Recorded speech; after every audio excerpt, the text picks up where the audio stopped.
Hello, good listeners and readers. Sikandar Bansal here. Welcome to my YouTube channel, Words with Sikandar. And today, I'm going to discuss and analyze a very important article published in the Tribune titled Change Gears to Build Capabilities. And this is not merely an article about the economic reforms. It is actually about the Indian changing economic priorities, technological capability, and national security, as well as future of Indian manufacturing. So let us understand this article step by step, and also connect it with some important historical and contemporary documents. And we have also the subtitle, and India must become a more attractive destination to set up new industries. और इस article को अगर हम देखें कि सबसे पहले तो हमें इसमें एक बहुत बड़ी तस्वीर सामने दी गई है मेक इन इंडिया की, कि इंडिया के जो रिफॉर्म्स है इंडस्ट्रीज को लेकर, उसके ऊपर ये आर्टिकल आया है।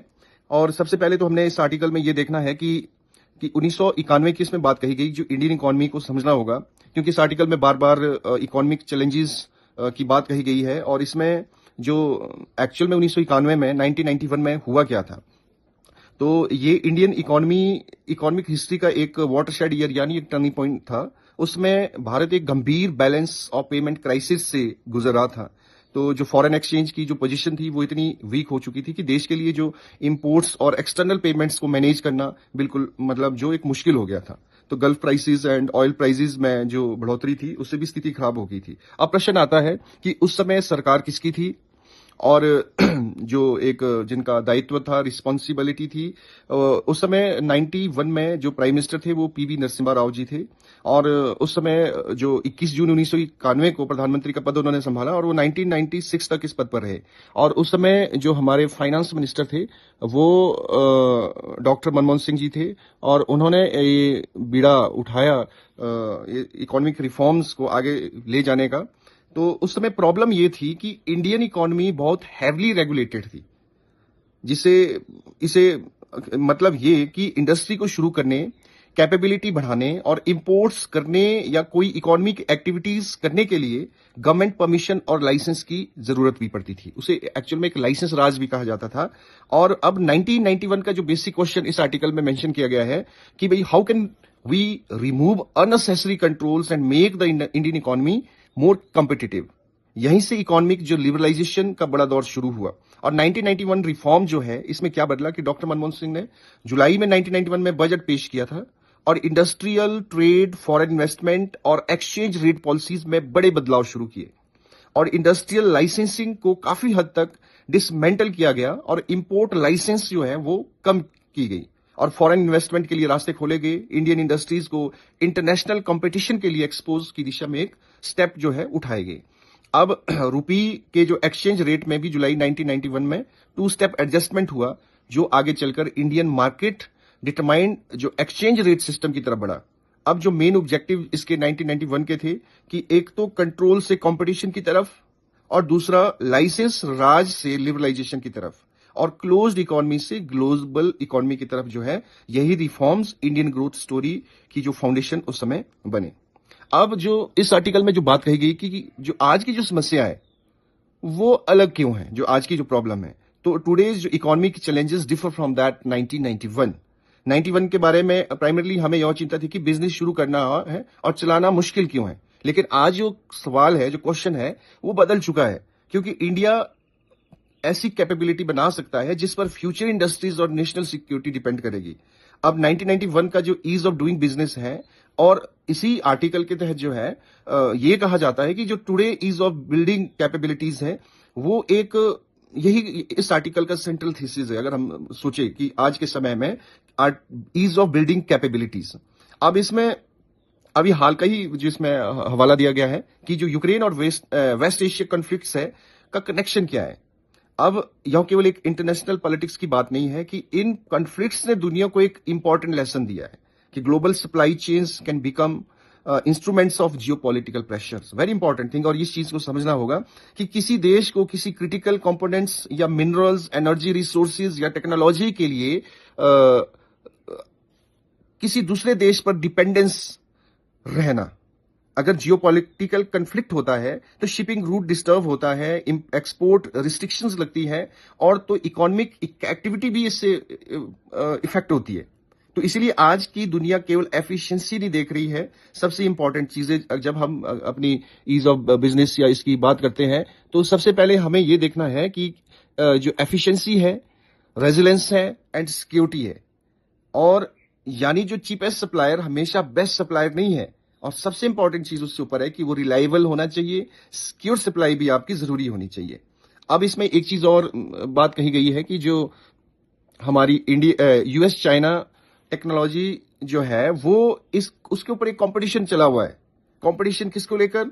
एक semiconductors, this the part of technology, and artificial intelligence AI, and advance computing, telecommunication, critical minerals, energy technologies, advanced manufacturing में it has become a strategic assets. These are the assets. अगर हमने किसी के साथ geopolitics में अपने आप को किसी चीज में इफेक्ट करना है, तो these are the some assets. कि ये एक एसेट्स है कि अगर किसी कंट्री के पास एडवांस टेक्नोलॉजी है तो केवल इकोनॉमिकली स्ट्रांग नहीं होती, उसकी जो स्ट्रेटेजिक जो बार्गेनिंग पावर भी उससे बढ़ जाती है। तो इसलिए इंडिया भी दूसरे देशों की तरह टेक्नोलॉजी इंपोर्ट करके प्रोडक्ट असेंबल करने वाला देश नहीं बनना चाहिए। हमें जो इंडिया को क्या कि एक तो सबसे पहले आपकी research, design, technology, manufacturing and आपकी कमर्शलाइजेशन, एक पूरी चेन को कैपेबिलिटी डेवलप करनी होगी। जो बात इसमें कही गई कि जो टाइटल है change gears to build capability, these are the capabilities. और इस आर्टिकल में ही एक बात आती है कि जो मेक इन इंडिया है, एक्चुअल में मेक इन इंडिया को भी इसमें थोड़ा सा मैं एडअप करना चाहूंगा कि मेक इन इंडिया ऑफिशियली 25 सितंबर 2014 को एक लॉन्च हुआ था प्राइम मिनिस्टर नरेंद्र मोदी जी द्वारा।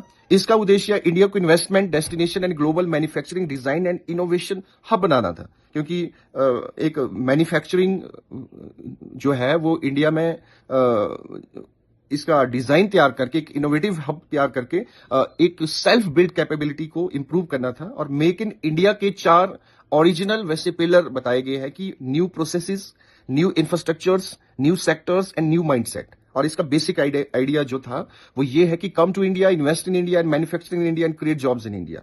इसका इंपॉर्टेंस इसलिए भी है क्योंकि मैन्युफैक्चरिंग से केवल जीडीपी नहीं बढ़ता है, manufacturing creates jobs, skills, supply chain, exports, technology transfer and industrial capability. अब मेक इन इंडिया और इस आर्टिकल में डिफरेंस क्या है? एक्चुअल में जो हमारा जो आर्टिकल है, जो हमने ये पढ़ा कि मेक इन इंडिया का बड़ा ऑब्जेक्टिव था इंडिया को मैन्युफैक्चरिंग डेस्टिनेशन बनाना। लेकिन आज के समय में ये पर्याप्त नहीं है, क्योंकि अब हमें पूछना होगा कि what exactly are we manufacturing and what technology are we using and where is the intellectual capability located. यानी जो मेक इन इंडिया है, make and design in India है, इनोवेटिव इन इंडिया है, build strategic capability in India है, ये एक deeper interpretation है। और जब आप डीप टेक्नोलॉजी और रिसर्च की तरफ जाते हो तो we need universities, laboratories, industries के बीच एक वीक कनेक्शन की बात नहीं होनी चाहिए। भारत में बहुत रिसर्च होती है, लेकिन चैलेंजेस ये है कि लेबोरेटरी से मार्केट तक उसे कैसे ले जाया जाए। यानी एक रिसर्च, पेटेंट और प्रोटोटाइप, इंडस्ट्री, कमर्शियल प्रोडक्ट जो है, एक पूरा इकोसिस्टम को हमें स्ट्रेंथन करना होगा, मजबूत करना होगा। तो ये एक कुछ इस तरह की चीजें हैं जो आपकी एक्सीलेंट इकोनॉमिक कंसेप्ट को जोड़ सकती है। और जैसे पहले बात कही गई कि दीज आर दी सम एसर्ट्स, जैसे सेमीकंडक्टर प्लांट्स हमने लगाने हैं, एडवांस मैन्युफैक्चरिंग करनी है, deep tech research we need, and defence technology is very important. As अगर आपने जियोपॉलिटिक्स को मजबूत करना है, क्लीन एनर्जी टेक्नोलॉजी होनी चाहिए, ऐसी इंडस्ट्री होनी चाहिए कि जो पेशेंट कैपिटल है, यानी कैपिटल जो इमीडिएट प्रॉफिट की मांग ना करे और लॉन्ग टर्म जो रिटर्न्स का इंतजार करे। तो इस तरीके से ये चाहे वो हमारे बहुत सारे फंड्स हैं, उसको इफेक्टिवली मोबिलाइज किया जा सके। Now the important thing is कि गवर्नमेंट का क्या रोल होना चाहिए। अब गवर्नमेंट की हम बात करते हैं कि गवर्नमेंट हर इंडस्ट्री खुद चलाए। गवर्नमेंट का यह काम होना चाहिए कि गुड रूल्स, इंफ्रास्ट्रक्चर, अनसर्टनिटी को कम करना और रिसर्च को सपोर्ट करना, अर्ली स्टेज रिस्क को शेयर करना। तो इस तरीके से government should be an enabler, not necessarily the permanent operator. तो रेगुलेटरी जो प्रेडिक्टेबिलिटी है, अगर सपोज करो इन्वेस्टर अगर आज 1000 करोड़ इन्वेस्ट करता है और प्रोजेक्ट को रिटर्न मिलने में 10 साल लगने हैं, तो उसे यह कॉन्फिडेंस होना चाहिए कि जो टैक्स पॉलिसीज अचानक नहीं बदलेगी, रेगुलेशन प्रेडिक्टेबल होंगे, कॉन्ट्रैक्ट रिस्पेक्टेड होंगे और गवर्नमेंट पॉलिसी बार बार रिजर्व नहीं होगी, जिससे मतलब जो इन्वेस्टर है वो भी एक सेफ गार्ड उनका रहे, और जो रेगुलेटरी प्रिडिक्टेबिलिटी है यही लॉन्ग टर्म इन्वेस्टमेंट अट्रैक्ट करने की एक की है। तो this is very important thing. And again article का जो इंपॉर्टेंट पार्ट था that was in 1991, and India को एक बहुत बड़ा एक ट्रांसफॉर्मेशन उस टाइम किया गया, और धीरे धीरे उस टाइम लाइसेंस राज से लिबरलाइजेशन की तरफ, ग्लोबलाइजेशन की तरफ, एक कॉम्पिटिशन की तरफ, ईज ऑफ डूइंग बिजनेस की तरफ हम आगे बढ़े हैं। और 2014 में मेक इन इंडिया ने मैन्युफैक्चरिंग, इन्वेस्टमेंट, इंफ्रास्ट्रक्चर और इनोवेशन को एक नए नैरेटिव से जोड़ा और ग्लोबल इन्वायरमेंट को और ज्यादा कॉम्प्लेक्स किया। और इसमें आज के समय में अगर हम यही बात है कि हमारी जो स्ट्रेटेजिक जो प्लानिंग है, स्ट्रेटेजी हमारी क्या है, तो हमने देखा यूक्रेन कॉन्फ्लिक्ट्स था, वेस्ट एशिया इंस्टेबिलिटी थी, यूएस चाइना टेक्नोलॉजी, ये कंपटीशन इनका आपस में चला है, और सेमीकंडक्टर कंपटीशन है, क्रिटिकल मिनरल्स है, और एनर्जी सिक्योरिटी है। वेरी इंपॉर्टेंट चीज जो है एनर्जी सिक्योरिटी है। तो this one is important part of this article, and even though today's जो what we are saying की is of change gears to build the capabilities, and also सबसे बड़ी important चीज यही है कि how do we open the Indian economy, जो 1941 का 1991 का एक क्वेश्चन था, और 2014 के क्वेश्चन ये कि how do we manufacturing in India, और आज यह सवाल होना चाहिए कि how do we build the technologies, industries and capability of the future of India.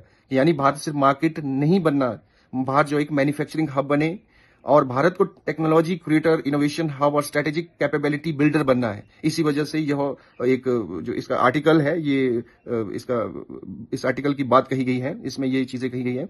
And हमें जो है बिल्ड कैपेबिलिटीज को बढ़ाना है और बिल्ड टेक्नोलॉजीज को बढ़ाना है, रेजिलेंस एंड स्ट्रेटेजिक ऑटोनॉमीज जो है आपकी होनी चाहिए। तो make in India has involve from the manufacturing slogan into a comprehensive national capability strategy, और यही पूरा इस इकोनॉमी स्ट्रेटेजी का और एक जीके का गेटवे भी है। और this one is very important article for those who are studying for the competitive exam as well as एक कोई आप इसकी तैयारी करेंगे। 1991 का इसमें मेंशन किया गया है, और 2014 का जो आपका ये मेक इन इंडिया प्लान जो है गवर्नमेंट द्वारा किया गया था। और आज हमें क्या किस स्ट्रेटेजी बढ़ना है, क्योंकि आज सिंपल हम इस प्लानिंग को लेके नहीं बढ़ सकते, क्योंकि हमें सारी चीजें आज देखना है, क्योंकि कई बार जिसके ऊपर हम डिपेंड है, सपोज करो क्रूड ऑयल्स एंड ऑल, अगर वहां पे इस तरह की कॉन्फ्लिक्ट्स है, वॉर है, तो हमारी जो स्ट्रेटेजी है इट शुड बी चेंज, ये चेंज होनी चाहिए। So it is all about that article, and thanks for watching and my channel words with Sikandar. और आपको हमेशा इसमें इस तरह के नए नए आर्टिकल मिलेंगे जो इंपॉर्टेंट होंगे, जो